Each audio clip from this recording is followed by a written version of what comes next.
Kota, kembali lagi bersama saya, reporter Miftahul Huda. Hari ini saya sudah berada di Masjid An-Nawir, Pojan, Jakarta Barat, di mana di sebelah saya sudah ada ketua DKM Masjid An-Nawir, Ustaz Diki Basandit. Beliau ada tokoh agama, tokoh masyarakat juga di wilayah kita Masjid An-Nawir, dan juga saya pernah juga belajar agama sama beliau. Cuman udah lama nggak belajar ngaji lagi sama beliau.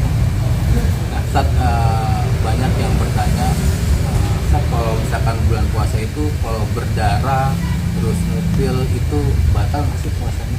Ya, berdarah enggak, karena kan yang membatalkan puasa itu adalah memasukkan memasukkan sesuatu ke dalam rongga yang ada di dalam tubuh kita. Nah, rongga itu ada batasannya dan ada menjadi sesuatu yang dia walaupun berlubang tapi belum dianggap sebagai bagian yang membatalkan, kan gitu. Nah, jadi rongga ini ada ring 1, ring 2-nya kan gitu.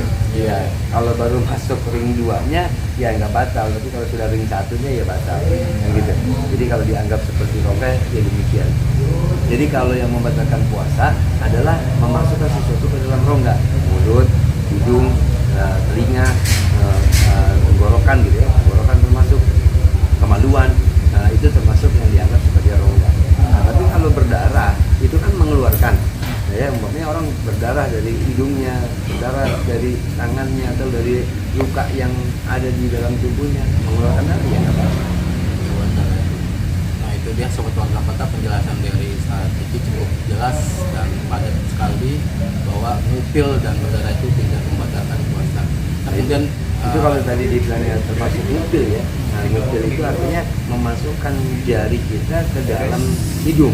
Kalau yang dikatakan hidung bagian ring 2-nya itu nggak batal, tapi ring 1-nya batal. contohnya kalau ring 1. Jadi gini, kalau ring 1 itu bagian yang ya biasa kita seperti apa namanya, bulu-bulu hidung kita gitu ya, yang ditumbuhi bulu-bulu hidung itu namanya ring 2 tuh.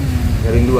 Dan itu kalau seandainya kata kita seperti orang ambil wudhu, itu ambil wudhu ketika dia memasukkan air istinsyak itu batasannya seperti itu namanya istinsyak, menyedot air tapi airnya itu hanya sebatas di sini disedot, kemudian dikeluarkan kembali. Nah, itu namanya istinsyak, dan itu nggak membatalkan. Jadi kalau istinsyak nggak batal, berarti ngupil hanya mengeluarkan kotoran yang ada di bagian hidung kita, bukan dengan memasukkan sesuatu ke dalamnya. Nah, itu nggak batal. Nah, kemudian Ustaz, ada pertanyaan lagi dari netizen. Assalamualaikum Ustaz, saya Royan. Izin bertanya, kalau misalkan saya lagi puasa kemudian muntah, apakah puasanya batal atau enggak? Terima kasih Ustaz. Kalau yang namanya diantara hal membatalkan puasa itu al-istiqoati bil ikhtiyari. Di dalam kitab Risalatul Jami'ah dikatakan demikian. Memuntahkan ya, atau berbuat muntah. Al-istiqoati itu mencari muntah dengan sengaja-ngaja. Artinya dia puasa, tapi dia membayangkan sesuatu atau mendekati sesuatu yang kalau dia tahu, ya dia sadar mendekati itu, membayangkan demikian itu bisa menjadikan muntah.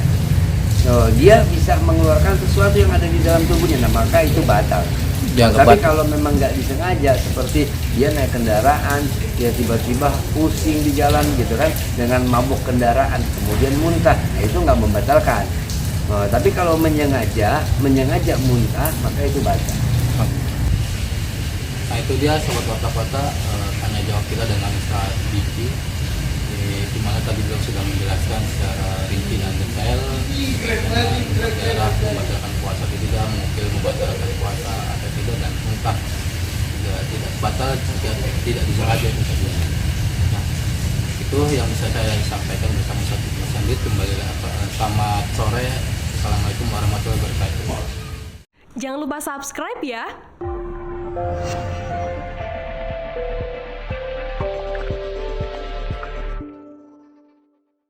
Jangan lupa subscribe ya.